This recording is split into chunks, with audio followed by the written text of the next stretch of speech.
I'm Rebecca Fryer with Kingstonist News. Here's what's making headlines today, September 8th, 2022. Finally, Kingstonians won't have to drive nearly 2 hours in either direction to get their passports renewed in a hurry.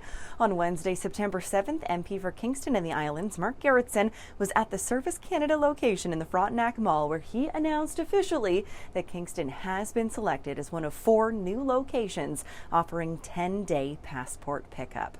The move comes as the federal government tries to tackle extreme backlogs of unissued passports and lengthy call center wait times. According to Employment and Social Development Canada, Canadians can pick up and ask for their passports at these locations effective immediately. Kingston police say more than 40 charges were laid in the University District over the Labor Day move-in weekend. City of Kingston bylaw and Kingston police were prepared for gatherings to form, as they typically do every year. But this year they were armed with new, beefier fines and penalties for unlawful parties under the University District Safety Initiative. Bylaws say they issued more than 30 different administrative monetary penalties, ranging in fines from $50 to $2,000, in addition to police issuing more than 40 citations for people with open liquor. You can read more about the UDSI, which remains in effect in the University District until at least September 10th, right now at kingstonist.com. More courts for racket sports are coming to the East End. The Kingston Racquet Center, located on Innovation Drive, is slated to open its doors on Monday, October 31st, and will feature a main dome with 6 indoor tennis courts, food and drink service, second-story viewing mezzanine, change rooms, fitness facilities, and so much more. And a second neighboring dome will house 12 pickleball courts and all of the same amenities, including that mezzanine viewing. The center hopes to offer a complete range of instructional and play programs for both little and big kids, with the hopes of developing multi-sport partnerships with local sporting clubs and associations like the Kingston Sport and Social Club. Thanks to a $250,000 grant from the Ontario Trillium Foundation, the Boys and Girls Club Southeast completed their largest ever summer camps operations yet. This summer, BGC Southeast hosted more than 4,600 local youth as they took part in camps across the region.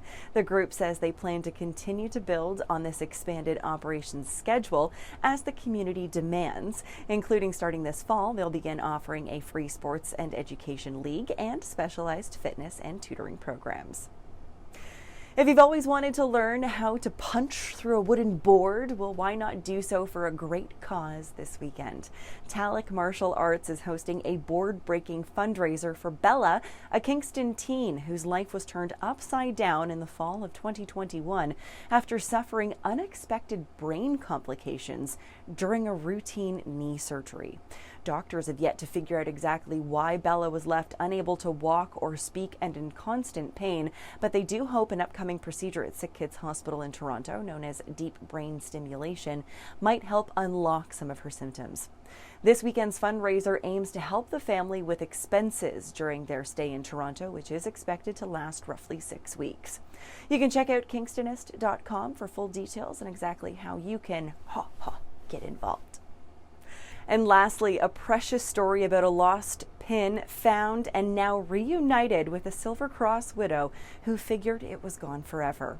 While metal detecting last month, Kingston resident Paul Scott was approached by a woman, Cynthia Wadsworth, who asked him on a whim about a pin that she had lost years ago in roughly the same area. Scott said while he couldn't remember exactly in that moment, something about her description of the pin did spark a memory, and he asked for her contact information so he could go home and check his collection. Well, sure enough, Scott located the piece that had sparked his memory and contacted Wadsworth, who confirmed it was the regimental pin that she had lost 10 years earlier belonging to her late husband. An incredible good news story that is very much worth the read, which I would encourage you to do right now at kingstonist.com. For more on these stories and other headlines, or to submit your own news, visit kingstonist.com and become a subscriber today. I'm Rebecca Fryer. Have a great one, Kingston.